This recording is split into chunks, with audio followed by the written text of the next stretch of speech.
Imagine this. You're just living your life, going through the motions, when your phone buzzes. You look down, expecting a text from a friend or a work email, but the message you see makes your blood run cold. It's from an unknown number, and it says, "Hi, Dad. It's me." The thing is, you don't have any kids. You dismiss it as a prank, a wrong number, a weird scam. You delete it and try to forget. But then another message comes through. "I know you're confused, but I'm real. I'm your son from the future." This is the story of Mark, an ordinary guy whose life was turned upside down by a series of impossible texts. At first, he was skeptical, of course. Who wouldn't be? He blocked the number, but the messages kept coming, each one from a different, intracerebral source. They started referencing things no one else could possibly know. "Remember when you were 7? One message read, and you hid your grandpa's pocket watch in the old oak tree? You were scared you broke it. It's still there, Dad." Mark's heart nearly stopped. He hadn't told a single soul about that. He drove to his childhood home, dug around the base of the old oak, and there it was, a tarnished silver watch, right where he'd left it decades ago. The messages weren't just about the past. They started predicting the future. Small things at first. "Don't take the 405 freeway home today. There's a huge pileup at 5:15 p.m. Mark ignored it, thinking it was a coincidence, and spent the next 3 hours stuck in bumper-to-bumper traffic. The next day, a message said, "Your favorite coffee shop is going to give you the wrong order. Don't drink it. The person it belongs to has a severe nut allergy, and they used almond milk." Sure enough, the barista handed him a latte that wasn't his. The predictions became undeniable, unnervingly accurate. Mark was no longer a skeptic. He was terrified. He was communicating with someone from the future, and that someone claimed to be his child. As the days turned into weeks, the tone of the messages began to shift. The playful, nostalgic tone was replaced by a growing sense of urgency, of desperation. "Dad, we need to talk about Mom," one message said. At this point, Mark was dating a woman named Sarah. He was falling for her, but he was also holding back, afraid of getting hurt, afraid of commitment. The message continued, "You're going to push her away. You're going to break her heart next Thursday because you get scared. Please, whatever you do, don't let her walk away." The message sent a shiver down his spine. He had been planning to cool things off with Sarah, telling himself it was for the best. The messages painted a bleak picture of the future and of Mark himself. "You became cold, Dad," a later text explained. "After you lost Mom, you shut everyone out. You threw yourself into your work and built an empire.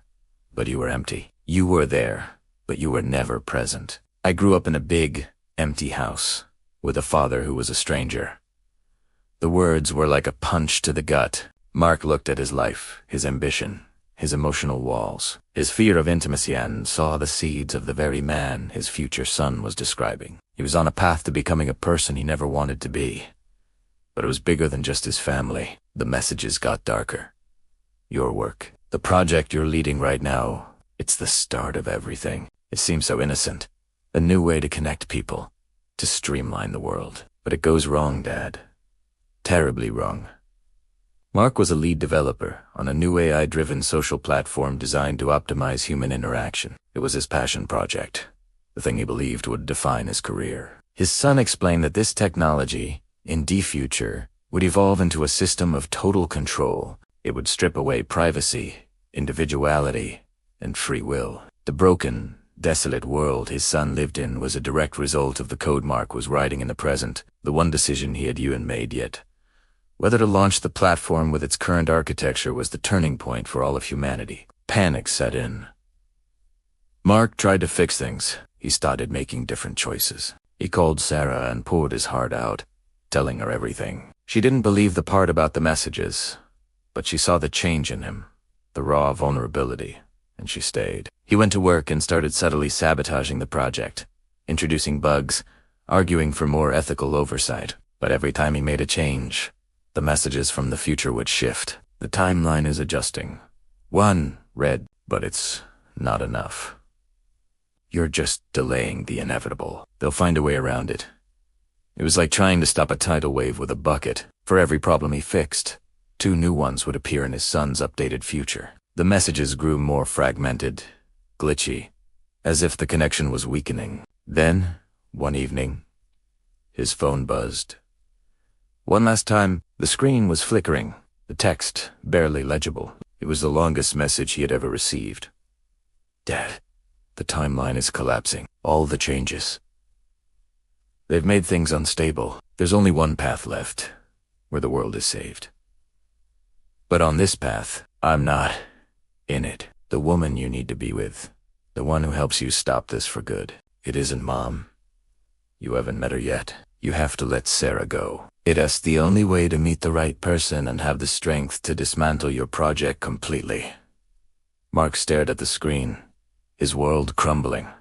He had to choose the happiness he was just starting to build with Sarah, or the salvation of the world, his son's future, or a future where his son would never even exist. The final lines of the message were fading, glitching in and out of existence. If you do this, I will never be born. This will be the last message you'll ever get from me. It's my last attempt to exist, even if it's just as a memory for you. Please, Dad, be the hero I know you are. Choose them. Choose the world. Forget me. And then the message vanished. The number was gone. The chat history was wiped clean. It was as if it had never happened. Mark was left alone in the silence, holding his phone, with an impossible choice and the ghost of a son he would now never meet. What would you do? Thanks for watching. If this story made you think, hit that like button and subscribe for more deep dives into mind-bending tips. Let me know in the comments what choice you would have made. See you next time.